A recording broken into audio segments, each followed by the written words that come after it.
Hello, comic fans. Got a special edition here. We are going to be ranking Marvel by phases and slowly working in some DC movies because our guy Eric, for some reason, likes them, so does Tim. Before we get started, real quick, I just want to remind you about our awesome giveaway that's happening August 30th.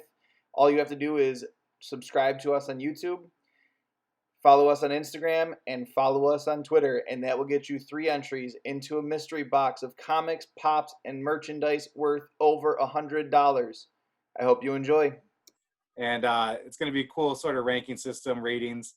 Just giving a take that nobody, a take that not many people probably care about, but that could spark some debate among you and your friends. So I think it could be fun. We decided to kick it off with Marvel Phase 1 simply because there are so many avenues to explore. Tim brought out a lot of points about how to compare these things and where to go with them, especially with animated and other universes. There's just a lot. So we're going to rate it on a basis of flirkins, I guess, because why not? So out of 10 flirkins, what do we give it? We'll break down our analysis. And I think maybe if we start with Iron Man with Tim, because he seems to have given it a lot of thought over the last few days, he might have some gold for us to start with. And then Eric and I will probably fight for the next 20 minutes about everything. Goddamn right. Tim, why don't you kick us off with a little Iron Man action? All right, so I'll start overall. Overall, it wasn't a bad start to kick off, the MCU. Rewatching these, I did get a little bit of a different perspective on it based on watching it now, having seen Endgame, waiting for Phase 4.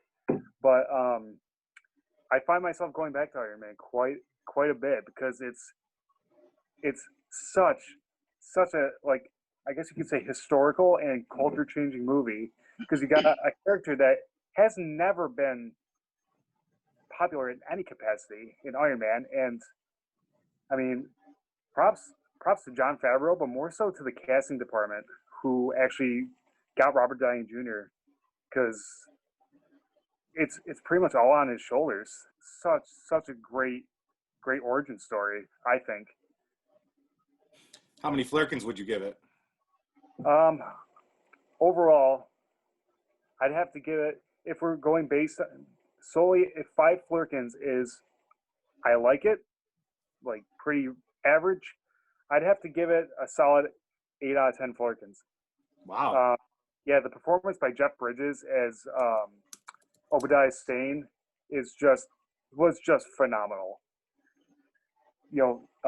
These early movies being just like the villain being a souped up, beefed up version of the hero, but man, does he do it well. I agree. It's a great start right there. Eric, what do you got? Well, my first time seeing it, honestly, I didn't like it. The reason why is because my first introduction to Marvel characters was Spider-Man, the animated series, and X-Men, the animated series. So me seeing Iron Man on Spider-Man for X-Men, whatever one it was, I didn't care for the guy. But as the MCU continued to grow, and I went back to it over and over again, I have to give it 5 out of 5. It was a great movie. You're going 5 flirkins Love Robert on Downey Jr. Yes, love Robert Downey Jr. Love Jon Favreau, and it was amazing. I loved it. So I saw it 9 times in the theaters. I've been waiting my entire life for this nerd stuff to just rock our world. And when it did, they did it so perfectly with a character that I have never liked, actually. Iron Man is one of my least favorite characters in the comics. Never cared for him. I think the casting was absolutely perfect. I saw little Easter eggs in it when I was watching that made me hopeful, but I had no idea that the MCU was actually coming. So when they actually pulled it together, it was just brilliant. So when you look back now to see what came from all of those, God, that studio just deserves everything. I too think the villain was incredible. It's actually one of my favorite villains in the MCU because it was just it drove the story. So the story wasn't about the villain. The story actually came together because of the villain. I would actually, for what the movie was, because you didn't have to be a fan of comic books to get into it, which is actually what got a lot of people into comic books, was seeing that movie. I love it. I've got to give it 7 out of 10 flirkins, simply because of what it created just as a movie as a whole, not just in the MCU, just as for a whole genre, for a whole group of people. You know, have people that watch these movies and read these comics when they wouldn't have before. I agree. It was also well done. The development of the villain was incredible. It wasn't half-assed like they did in. So what's the scoring system? Because I gave it a 5 out of 5. You gave it a 7 out of 10. What are we going to do it a 5 or 10? We were doing out of 10, so I guess you'd be giving it a 10 out of 10 if we go with that scale. Is that correct? No, if we're going 10 out of 10, I give it a 9 out of 10. Oh, changing it up now. Yeah, don't worry about the math on that. All right, so we move on to the Incredible Hulk, which I have a feeling we're all going to have very different takes on. And I guess going round robin, we'll kick it back to Tim here. And Okay. What's your take on Incredible Hulk? So I am ready to fight tooth and nail for this movie. I watched it again last night. Not as great visually as I remember. The CGI was oof. There's a scene where and spoilers obviously if you haven't seen these movies. There's a scene where after fighting Tim Roth the second time after he got the serum injected, he takes Betty Ross to like this alcove where it starts raining, and just the CGI of the rain falling on him and just the Hulk in general was not the greatest. I'm gonna give this 7 out of 10 Flurkins. Wow, you're flirking crazy. What you Flurkin. got, Eric? I'm gonna keep it short. I'm gonna keep it sweet. Love the action. Love Thunderbolt Ross. He's the only character I actually, believed it was, the character. But, the CGI was just terrible. The Abomination fight, that was the highlight of the movie for me. But it's just like bits and pieces. Now, when it does come on TNT or something, I'll watch it. And I compare it to Batman Forever. It sucked, but if it's on TV, I'm going to watch it. So that's my thoughts on that. I give it a 5 out of 10. Going Yeah, they 5? actually was very, very well done. Yeah, that's it. So I'm big on CGI. If I don't have the CGI, you lose me. Unless the story is really well written, and I didn't think it was that well written either. To be honest, my favorite scene of the movie was actually the post-credit when Tony Stark talked to General Ross about the Avengers. Oh, yeah. So if my favorite part wasn't until it was over, I think that kind of says it all. Yeah. I had a lot of expectations, I think. I even rewatched it recently out of respect and love for Tim because I know how much he enjoyed it. And I want to get on Tim's side, but I give it 3 out of 10 Flurkins. It was That's fair. but I'll watch it every time it's on TV as well. Moving on to Iron Man 2. Another one I recently rewatched because I had a feeling Tim was going to gut me about this one. So starting with Tim here, what thoughts on Iron Man 2? Okay. I think I mentioned to you guys too, as well as Jeanette and Natalie. This is quickly climbing up the ranks to being one of my favorite Marvel movies. I've really grown not only to like Tony Stark, but also just to feel the movies as directed by Jon Favreau. This was such a great movie. I really have grown to love Sam Rockwell as Justin Hammer. Yes. I agree. Yes. If it wasn't for some factors, I would give it 10 out of 10 just for the little dance he does when he comes out to. I really did love Mickey Rourke as Whiplash. The parallels, especially in the beginning scene with him, with his own montage of making his own arc reactor, and just the film reel that he watches where his dad says, "My greatest creation was you." I'm getting tingles just talking about it.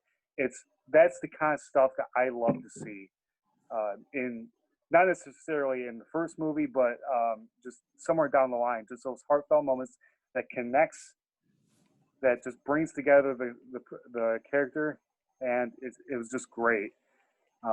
So overall, I'd have to give Iron Man 2 again an 8 out of 10 Flurkins. Man, Tim is out of his Flurkin mind today. No, I'm kidding. Eric, what do you got, my man? Iron Man 2 was my favorite Iron Man movie, just for the characters, like Tim was saying, Sam Rockwell, Justin Hammer. That was hilarious. My favorite scene of that movie is when they're in the courtroom and they walk in and the guy breaks his back or whatever in Justin Hammer's equipment. That was hilarious. didn't know nothing about War Machine, so I love that. I do wish that Terrence Howard got a chance at that. He's a great actor. I wanted to see him get a chance, but not taking anything away from Don Cheadle. He's a great actor. And the introduction to Black Widow, I love that. Of course, everybody loves Samuel Jackson, so that was great. I'd say 8 out of 10 as well. So Sure. I didn't appreciate Iron Man 2 until I saw all the other MCU movies because there's so many callbacks to it. I always loved Mickey Rourke, and I think Whiplash was just great. I think the casting for that movie alone was just absolutely excellent. Honestly, What's that? I'm honestly surprised. It is also my favorite Iron Man movie. I didn't see it in the theaters as much, and Iron Man still was a character I didn't really enjoy at the time. The movie was all heart, though, if you really look at it, and if you look back on it through it all, it really was, and just it got me in. It's actually one of my favorite Marvel movies. So I give it a 9 out of 10 Flurkins. That's awesome. Just that Whiplash scene alone right there where he's just busting up the track. I mean, it's great. And I think the wit of Tony Stark, he didn't come off as much of an asshole in this one. It was more of a guy who's learning his way, trying to reform a little bit if you actually listen to the sentiment of what he's saying. That Playboy armor is kind of coming down a little bit too. Yeah. I appreciate how they did that in a very subtle manner instead of this quick change. I just think it was masterfully done. So I actually give it 9 out of 10 Flurkins. I'm a huge fan of Iron Man 2. Yeah. So now moving on to our god here, Mr. Thor. The first of the Thor franchise, starting with Tim. I'm going to keep it short and sweet because I'm at 20% battery. I love Kenneth Branagh, but he just loves his Dutch angles. He's a actor and a director that's deeply rooted in Shakespeare, and that could be more apparent in this movie. Yes, I agree. It was surprisingly better than I remember, and I honestly don't have too much to say about it. But it still wasn't. It still didn't hit home for me. I watched it. I enjoyed it, but it's definitely not my favorite of Phase 1. So I'm going to go ahead and give it 5 out of 10 Flurkins. Fair. Eric, what do you got, my man? This movie, along with Dark World, just didn't grab me, especially seeing the Thor now and then seeing what he was, the costumes, blonde eyebrows. It's terrible. I have nothing good to say about this movie besides Heimdall. Love Heimdall. Love Idris Elba. So yeah, it's gonna get a 3 out of 10. I haven't seen it since I first watched it, so probably won't watch it again. I also give it 3 out of 10. If you watch it and you watch what they did with Chris Hemsworth in Ragnarok and other films, the guy's got acting chops. He's got a sense of humor. They touched on the surface of that in this movie. And then they just let it fall dead. The story was weak. Jane Foster could have been a stronger character. All 3 of the characters could have been stronger. I found they things all to be could. kind of annoying, and I didn't like I forgot his last name, Eric, the scientist. Oh, Selvage. yes. Eric Selvage, yes. Salvage. Good scene at the end where S.H.I.E.L.D. takes him in the post-credits. Again, the post-credit was the best part of it. Loki is just... Loki's Loki. Yeah, I almost just wish it was a Loki movie instead of a Thor movie. Maybe we would have enjoyed it there. So we move on to Captain America, First Avenger. Let's pour one out for our guy, Cody. And thoughts on First Avenger here? I know this is one that I've been in a lot of arguments with over the years. Yeah. Well, I'm not going to cater to Cody. As sorry as I am. My first thought that I wanted to say going into this is that every time I watched the individual scenes with Arnim Zola and Red Skull, I felt like I was watching something on Spy Kids. Yes.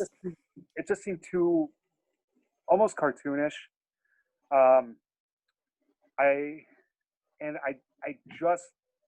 I tried my hardest. I can't get immersed when Steve is small.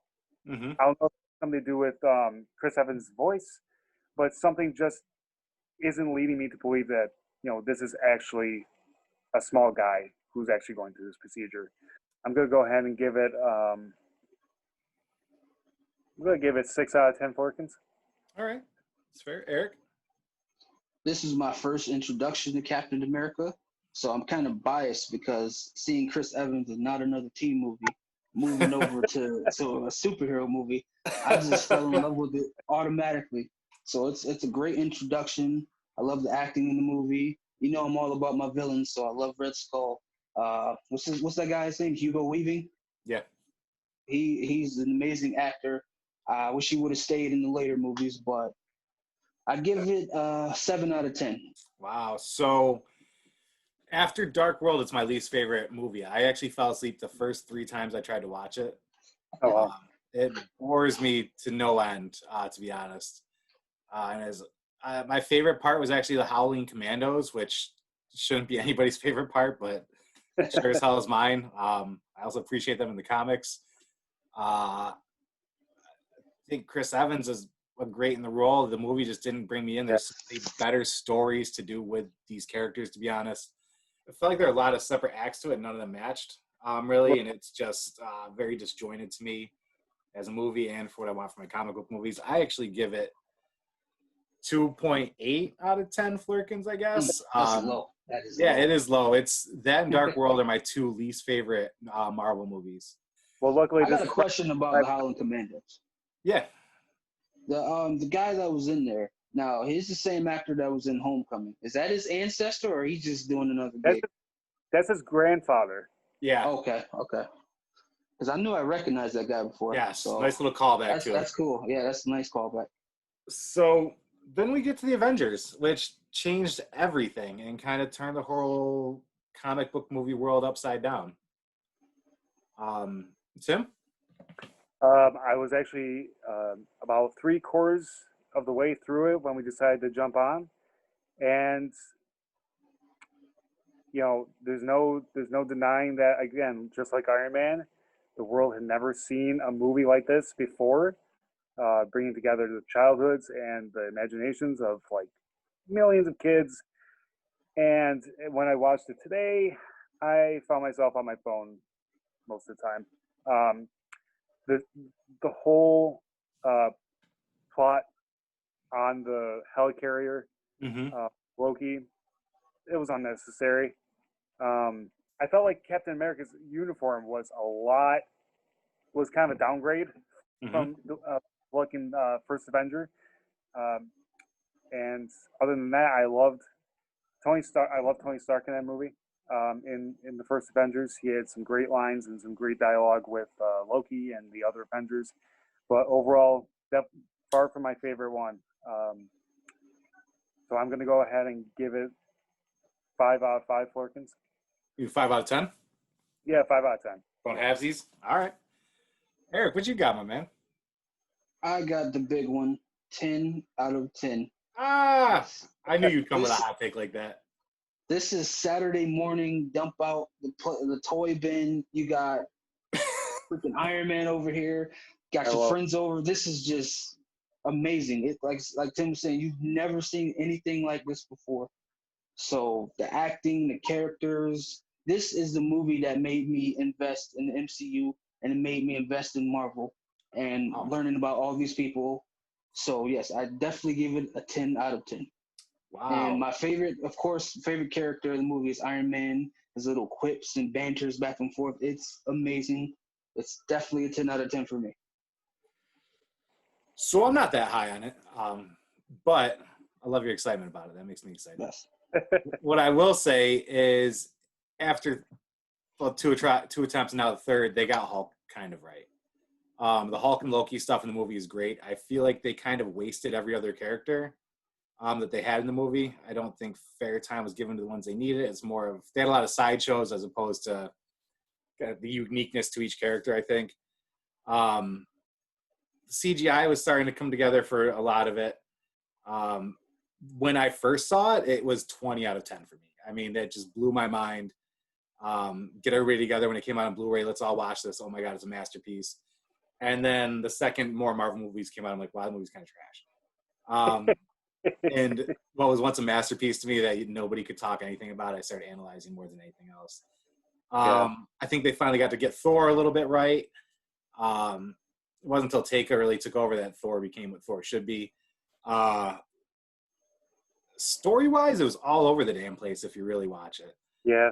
Samuel L. Jackson's acting, I don't think gets enough credit because somehow he pulled all of this BS together and still made it work for Nick Fury. I mean, that dude deserves all the credit for even speaking the lines he spoke in that movie.